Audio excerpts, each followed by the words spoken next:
One of the reasons why body is one of the anchors for us is when we notice, right, is we can grow our attention to the fact that, hey, my heart's racing right now, or my pulse is quickened, or I'm getting that feeling in my stomach.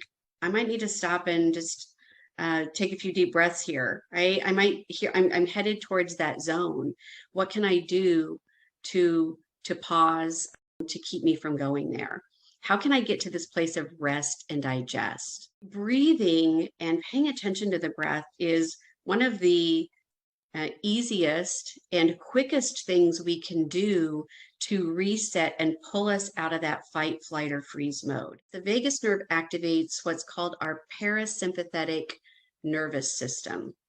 And that's what we refer to as our rest and digest.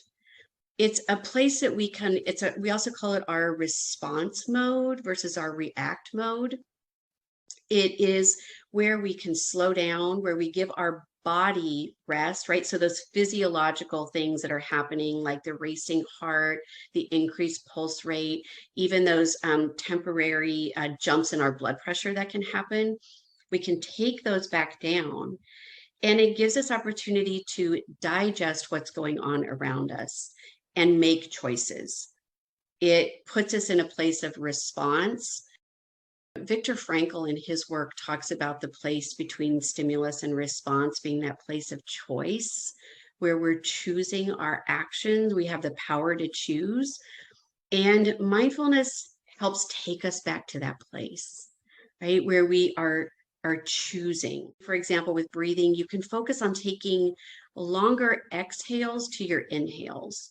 And when we exhale longer than our inhales, it starts to bring calm to the body, which then gives us opportunity to make those connections. Here's what it looks like in your brain, you all, as this is happening.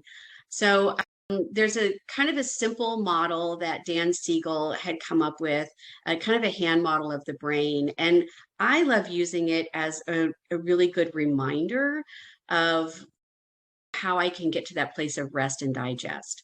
So I'm going to bring my right hand up. Hopefully you can kind of see it here with my background. It's a little bit fuzzy maybe.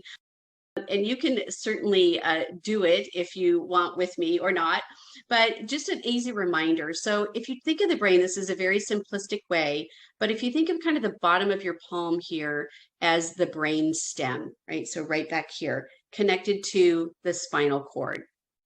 So a lot of very introductory communication that happens in our body happens here in the brainstem. If you look at your thumb and if you fold your thumb in, and if you think of the thumb as what we call the limbic system area of the brain. So from an evolutionary stance, the limbic system is the oldest part of our brain. The amygdala is housed in the limbic system.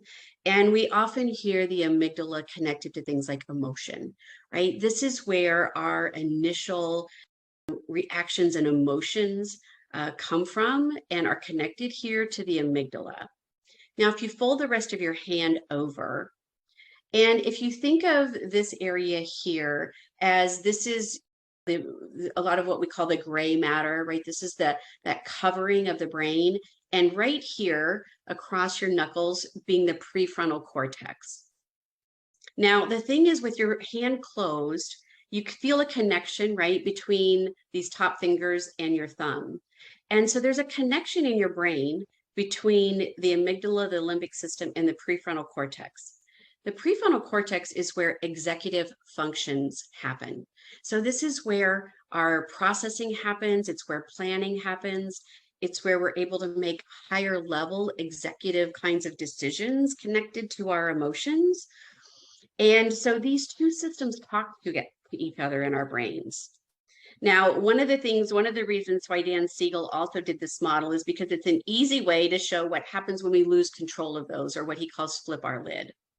Right? So when we have those moments where we get caught in fight, flight, or freeze, if you've ever said something in the heat of the moment you wish you wouldn't have said, if you accidentally sent that email you wished you wouldn't have sent, or did something that you later regretted, you probably had one of those moments where you lost the connection here. And a great way we can even share this with kids is by saying, just simply starting to pay attention to the breath. and to make those connections, it can help bring the connections back so that the prefrontal cortex and the limbic system are connected again. So there's a lot that's happening in our body that's also connected to our mind and our brain when we are doing things like paying attention to the breath and when we are bringing mindfulness and mindful meditation into our world.